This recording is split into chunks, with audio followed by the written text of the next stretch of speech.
வணக்கம். செபி வந்து எம்டிஎஃப்ல ஒரு முக்கியமான சேஞ்சஸ் வந்து பண்ணியிருக்காங்க.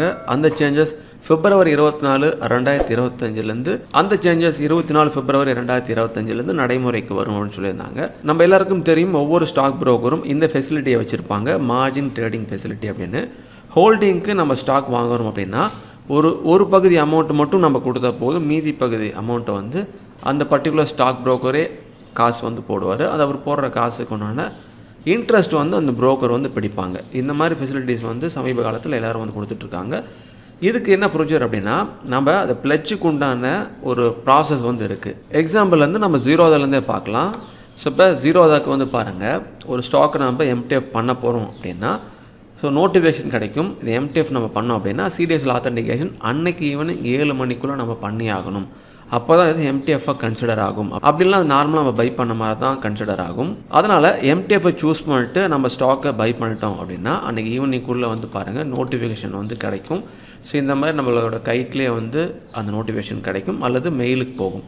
ஸோ மெயிலுக்கு போனதுக்கப்புறமா நம்ம டீட்டெயில்ஸ் எல்லாமே வந்து அந்த சிடிஎஸ்எல் அந்த வெப்சைட்டில் போய் ஓடிபிலாம் கொடுத்து பின் கொடுத்துட்டு செப்பரேட்டாக எந்தெந்த ஸ்டாக்கை வந்து எம்டிஎஃப் இருக்கோ அதுக்கு உண்டான அந்த டிக் பாக்ஸை கிளிக் பண்ணிவிட்டு நம்ம ஜென்ரேட் ஓடிபி கொடுத்து அப்ரூவ் கொடுத்தா தான் அது எம்டிஎஃபாக வந்து மாறும்.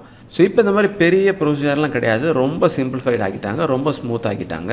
ஸோ செபி கொடுத்த அந்த கைட்லைன்ஸின் படி இந்த மேனுவல் பிளட்ஜ் கன்ஃபர்மேஷனுக்கு உண்டான அந்த பகுதியை வந்து அந்த பார்ட்டை வந்து இப்போ எலிமினேட் பண்ணிட்டாங்க. ஸோ இனிமேல் நம்ம யூஸ்வலாக போய் ஒரு எம்டிஎஃப் ஸ்டாக்கு நம்ம கிளிக் பண்ணி அதை வந்து எம்டிஎஃப்ல பை பண்ணாலே போதும், அது ஆட்டோ பிளட்ஜாக வந்து கன்சிடர் ஆகிரும், அது ஆட்டோ பிளட்ஜாக வந்து கிரியேஷன் வந்து நடந்துடும். ஆனால் ரொம்ப முக்கியமாக நம்ம இதை கிளிக் பண்ணி நம்ம பிளட்ஜ் பண்ணதுக்கப்புறமா பிளட்ஜிங்க்கு உண்டான சார்ஜஸ்லாம் வந்து நடக்கும். ஆட்டோ பிளட்ஜில் அதெல்லாம் ஆகுமான்னு கேட்டிங்கன்னா கண்டிப்பாக அதுக்கு உண்டான சார்ஜஸும் ஆகும், பிளட்ஜிங்க்கு உண்டான சார்ஜஸ் கண்டிப்பாக வந்து நடக்கும். பட் இந்த ப்ரொசீஜர்ஸ் மட்டும்தான் எலிமினேட் பண்ணியிருக்காங்க செபி சைட்லேருந்து. ஸோ பிளட்ஜிங் ஸ்டாக்ஸ் வாங்கினதுக்கப்புறமா ஏதாவது நோட்டிஃபிகேஷன் வருமே, அதை கிளிக் பண்ணி நம்ம அதை பண்ணணுமே அப்படின்னு வெயிட் பண்ண தேவையில்லை. ஏன்னா நிறைய மக்கள் வந்து அதை மறந்துடுவாங்க. ஸோ ஸ்டாக்கை வாங்கிட்டு இதை வந்து கன்ஃபர்மேஷன் பண்ணுறதுக்கு வந்து மறந்துடுவாங்க. ஸோ அதெல்லாம் இப்போ எந்த கவலையுமே இல்லை. ஜஸ்ட் நம்ம போய் பை பண்ணால் மட்டும் போதும். அதுக்கு உண்டான பிளட்ஜுக்கு உண்டான அமௌண்ட் எவ்வளோ, மற்ற ப்ரோக்கரேஜ் சார்ஜஸ் எவ்வளோ, அதெல்லாம் நார்மல் ப்ரொசீஜர். ஆட்டோ பிளட்ஜாக மட்டும் இப்போ வந்து மாறிடுச்சு.